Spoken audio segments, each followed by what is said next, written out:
Hello बच्चों, कैसे हैं आप। उम्मीद करती हूँ आप बढ़िया और एकदम मजे में होंगे। तो बच्चों, आज के अध्याय में हम पढ़ने वाले हैं संज्ञा के विषय में। संज्ञा को जानने के लिए चित्रों को माध्यम बनाते हैं। सामने 4 चित्र हैं हमारे। पहला चित्र किसका है? महात्मा गांधी का। दूसरा कुर्सी का, तीसरा मंदिर का और चौथा हंसी का। अर्थात एक बच्चा जो है वो हंस रहा है। तो ये शब्द अभी जो हमने पढ़े, इसमें महात्मा गांधी व्यक्ति का नाम है, कुर्सी वस्तु का नाम है, मंदिर स्थान का नाम है तथा हंसी भाव का नाम है। अतः ये सभी शब्द संज्ञा हैं। इस प्रकार किसी व्यक्ति, प्राणी, वस्तु, स्थान व भाव के नाम का बोध कराने वाले शब्द संज्ञा कहलाते हैं। संज्ञा के 3 भेद होते हैं: व्यक्तिवाचक संज्ञा, जातिवाचक संज्ञा और भाववाचक संज्ञा। सबसे पहले जानेंगे हम व्यक्तिवाचक संज्ञा क्या है। तो बच्चों, किसी विशेष व्यक्ति, वस्तु अथवा स्थान के नाम का बोध कराने वाले शब्दों को व्यक्तिवाचक संज्ञा कहते हैं। जैसे कृष्ण, राम, रामायण, गीता, जयपुर, मुंबई आदि। ये क्या है? व्यक्तिवाचक संज्ञा के उदाहरण। दूसरा है जातिवाचक संज्ञा, अर्थात किसी व्यक्ति, वस्तु, प्राणी अथवा स्थान की संपूर्ण जाति का बोध कराने वाले शब्दों को जातिवाचक संज्ञा कहते हैं। जैसे बच्चे, मनुष्य, किताब, कमल, घोड़ा, तोता, मंदिर, घर आदि। ये सारे जातिवाचक संज्ञा के उदाहरण हैं। और तीसरा है भाववाचक संज्ञा, अर्थात किसी व्यक्ति, वस्तु, प्राणी अथवा स्थान के गुण, दोष, भाव या अवस्था आदि का बोध कराने वाले शब्दों को भाववाचक संज्ञा कहते हैं। जैसे ईमानदारी, वीरता, लोभ, आलस्य, हंसी, क्रोध, बुढ़ापा, थकावट आदि। अब इसमें विशेष बात भी है जो जान लेते हैं हम। तो बच्चों, व्यक्तिवाचक संज्ञा का जातिवाचक संज्ञा के रूप में प्रयोग कैसे होता है, इसको जान लेते हैं। जब कोई व्यक्तिवाचक संज्ञा किसी व्यक्ति विशेष के द्वारा समस्त जाति का बोध कराए, तब व्यक्तिवाचक संज्ञा को जातिवाचक संज्ञा की तरह प्रयोग किया जाता है। जैसे आज देश में रावणों की कमी नहीं है। यह रावण नाम था, लेकिन जाति के रूप में इसका प्रयोग हुआ।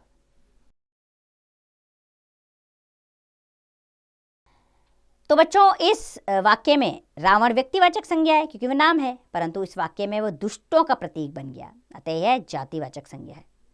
और दूसरा है जातिवाचक संज्ञा का व्यक्तिवाचक संज्ञा के रूप में प्रयोग, अर्थात जब कोई जातिवाचक संज्ञा समस्त जाति का बोध ना कराकर केवल किसी व्यक्ति विशेष का बोध कराए, तब जातिवाचक संज्ञा को व्यक्तिवाचक संज्ञा की तरह प्रयोग किया जाता है।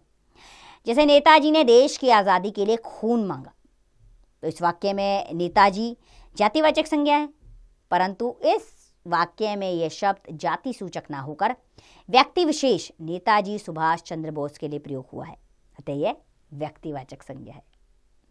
बच्चों, कुछ विद्वान संज्ञा के 2 भेद और मानते हैं। पहला है समुदायवाचक संज्ञा और दूसरा द्रव्यवाचक संज्ञा। तो आइए इन्हें भी समझ ले। सबसे पहले जानेंगे हम समुदायवाचक संज्ञा क्या है।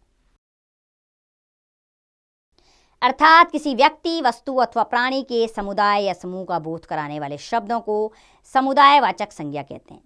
जैसे परिवार, कक्षा, सेना, भीड़, झुंड, गुच्छा आदि। और दूसरा होता है द्रव्यवाचक संज्ञा,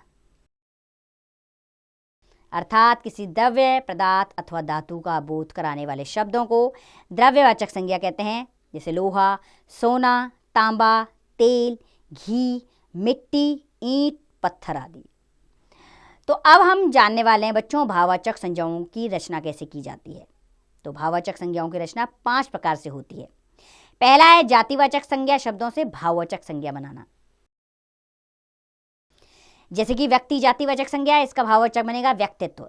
सज्जन का सज्जनता, मनुष्य का मनुष्यता, शत्रु का जातिवाचक बना शत्रुता, राष्ट्र राष्ट्रीयता। जैसे कायर का कायरता, हिंदू का हिंदुत्व, मित्र का मित्रता, पुरुष का पुरुषत्व, कारीगर का कारीगरी, बच्चा का बचपन, साधु का साधुत्व और बूढ़ा का बुढ़ापा।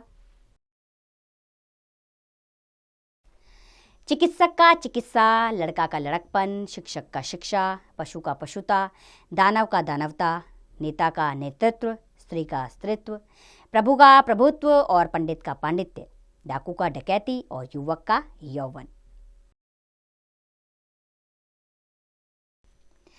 अब जानेंगे हम सर्वनाम शब्दों से भाववाचक संज्ञा बनाना। जैसे कि निज सर्वनाम शब्द है, इसका भाववाचक संज्ञा बनी निजता। मम का ममता, सर्व का सर्वस्व, आप का आपा, अपना का अपनापन, अहं का अहंकार, स्व का स्वतत्व, पराया का परायापन। और तीसरा है विशेषण शब्दों से भाववाचक संज्ञा बनाना। जैसे कि चतुर चतुरता, बेईमान बेईमानी, पापी पाप, कमजोर कमजोरी, महान महानता, हिंसक हिंसा, मोटा मोटापा, विद्वान विद्वता, दुष्ट का दुष्टता। इसी तरह लंबा का लंबाई, कायर का कायरता, गंभीर का गंभीरता, दयालु का दयालुता और ठंडा का ठंडक। मीठा का मिठास, अमीर का अमीरी, स्वस्थ का स्वास्थ्य, गरीब का गरीबी, लोभी का लोभ, मधुर का माधुर्यता, सर्द का सर्दी, साफ का सफाई, वीर का वीरता, सुंदर का सुंदरता, अच्छा का अच्छाई और ईमानदार का ईमानदारी। चौथा है क्रिया शब्दों से भाववाचक संज्ञा बनाना। जैसे कि चिल्लाना, इसका भाववाचक संज्ञा बना चिल्लाहट, गाना का गान, धोना का धुलाई, बचना का बचाव, सजाना का सजावट, काटना का भाववाचक बना कटाई, लूटना का लूट, जागना का जागरण, बहना का बहाव, खेलना का खेल, घबराना का घबराहट और थकना का थकावट, लड़ना का लड़ाई, रोना का रुलाई। और चलना का भाववाचक संज्ञा बनी चाल और कमाना का कमाई। इसी तरह क्रिया से भाववाचक संज्ञा कैसे बनती है, आइए वो जाने। जैसे उड़ना एक क्रिया शब्द है, इसका भाववाचक संज्ञा बनी उड़ान, चुनना चुनाव, पढ़ना पढ़ाई, मिलाना मिलावट, गिरना गिरावट, हंसना हंसी, देखना दिखावट, सोचना सोच भाववाचक संज्ञा है। अब आते हैं अवयव शब्दों से भाववाचक संज्ञा बनाना कैसे बनती है, ये कैसे उन शब्दों का निर्माण होता है। जैसे शीघ्र एक अवयव शब्द है, इसकी भाववाचक संज्ञा बनी शीघ्रता, दूर का दूरी, ऊपर का ऊपरी, भीतर का भीतरी, बाहर का बाहरी, नीचे का निचाई, धिक का धिक्कार, निकट का निकटता, शाबाश का शाबाशी और न्यून का न्यूनता। तो बच्चों एक बार आपके अभ्यास के लिए इस अध्याय को हम दोहरा लेते हैं। बच्चों किसी व्यक्ति, वस्तु, प्राणी, स्थान व भाव के नाम का बोध कराने वाले शब्दों को संज्ञा कहते हैं। संज्ञा के मुख्यतः 3 भेद होते हैं, व्यक्तिवाचक संज्ञा, जातिवाचक संज्ञा और भाववाचक संज्ञा। कुछ विद्वान संज्ञा के 2 भेद और मानते हैं, जो है समुदायवाचक तथा द्रव्यवाचक संज्ञा। किसी विशेष व्यक्ति, वस्तु अथवा स्थान के नाम का बोध कराने वाले शब्दों को व्यक्तिवाचक संज्ञा कहते हैं। किसी व्यक्ति, वस्तु, प्राणी अथवा स्थान की संपूर्ण जाति का बोध कराने वाले शब्दों को जातिवाचक संज्ञा कहते हैं। किसी व्यक्ति, वस्तु, प्राणी अथवा स्थान के गुण दोष, भाव या अवस्था आदि का बोध कराने वाले शब्दों को भाववाचक संज्ञा कहते हैं। किसी व्यक्ति, वस्तु अथवा प्राणी के समुदाय या समूह का बोध कराने वाले शब्दों को समुदायवाचक संज्ञा कहते हैं। किसी द्रव्य, पदार्थ अथवा धातु का बोध कराने वाले शब्दों को द्रव्यवाचक संज्ञा कहते हैं। तो मुझे पूरी उम्मीद है कि आपको यह अध्याय अच्छे से समझ में आ गया होगा। इसमें हमने संज्ञा की संपूर्ण जानकारी आपको दी और कैसे संज्ञाओं का निर्माण किया जाता है ये भी समझाया। अब इसका अभ्यास कार्य आप स्वयं कीजिए।